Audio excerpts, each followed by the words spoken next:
response to a radio report that a top general allegedly walked out of the conference and he was followed by other officials. It can be recalled that the last command conference was led by President Bongbong Marcos on July 4. AFP spokesperson Colonel Francel Margaret Padilla called this is a fake news as she was also in the command conference. The Philippine Navy also echoed her statement.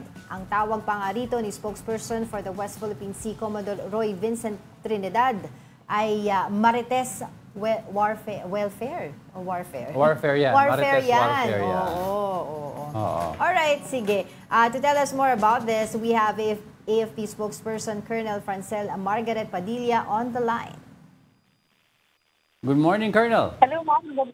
Good morning, sir. Good morning, ma'am. Magandang umaga po sa inyong mga taga-subaybay. Yes, regarding po yung supposed Marites warfare na po ito, have we talked to the radio station na nag-report po nitong balita na ito?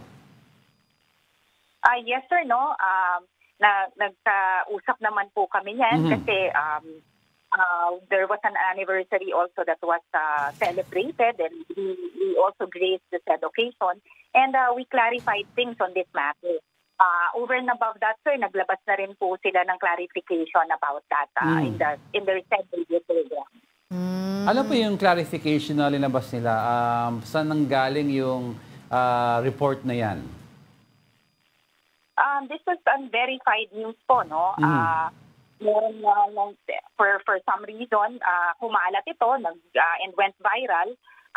And currently, we're still tracking kung ano talaga yung punot-dulo ito, kung saan ito nanggaling. But itong paalala natin, no, na pagka meron po tayong nakita ng mga ganitong news, let us not be agents of that proliferation of this fake news. Yeah. Meron nga po mga nagtatanong kasi before this, ito pong balita na ito, meron din pong mga kumalat na mga, ang tawag dito, mga text messages, diba, regarding dun sa mga iba't ibang posisyon, supposedly, no, sa hanay po ng ating kasundaluhan, tungkol nga po dito sa mga issue na ito. Are we going to do po a loyalty check? We have been conducting a lot of visits, ma'am, around different camps. And then in all of these things, in all of these occasions po, hindi naman po tayo naglo-loyalty check, but we check on the morale and welfare of our troops. Right. And i-report po natin dito, ang nabanggit mo sa ating press con kahapon, no, the morale of our troops is sky high. Ang ating pong mga tropa ay ang fighting spirit nila, ma'am, is really burning at this point, no? It is aflame with a patriotic spirit and of course fueled by the support of the Filipino people. Kasi nga kita natin, ma'am, itong mga recent incidents, no? Yun po talagang mga comments and sentimiento ng ating taong bayan. Talaga po very high ang nationalistic spirit po. Yes, Colonel, I would like to ask, balik po tayo sa radio station. If ever po napatunayan na talagang they were sowing fake news, ano po plano gawin ng AFP po dito? Plano po ba natin kasuhan ng radio station? Sir, ito namang radio station, those were, wala naman pong name talaga dito. Wala rin po talagang specifics that were stated. But what we were looking at are yung mga naglabas na talagang may specifics to it and talagang they gave misleading commentary, misleading commentary which attempted to sow yung divisiveness sa atin. So do not give merit to this anonymous na accusations because this was a blind item, no? But yung pag-sorry nito, sir, that is an irresponsible act and uncharacteristic, especially, sir, meron pong former military officer that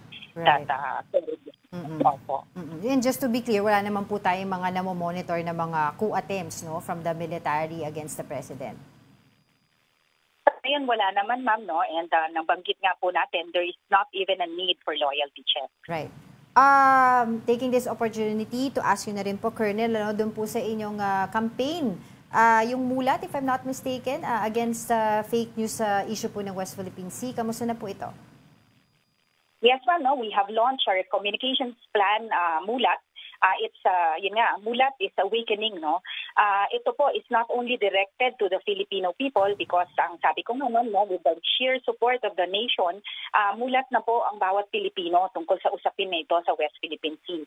But we also want to do the awakening towards our like-minded nations and the whole world in general po, no? That the law is on our side. We have celebrated nga yung anniversary ng ruling po ng arbitration ruling in our favor.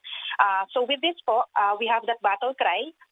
It's our peace, our rights, our future. So ang panawagan po namin, no, dito ay alamin po natin ang talagang usapin tungkol dito sa ating karagatan. At atin pong suportahan, no, ang ating karapatan dito at ipaglaban po natin para po sa ating kinabukasan. Alright, maraming salamat po ulit sa inyong oras. That was AFP spokesperson Colonel Francel Margaret Padilla.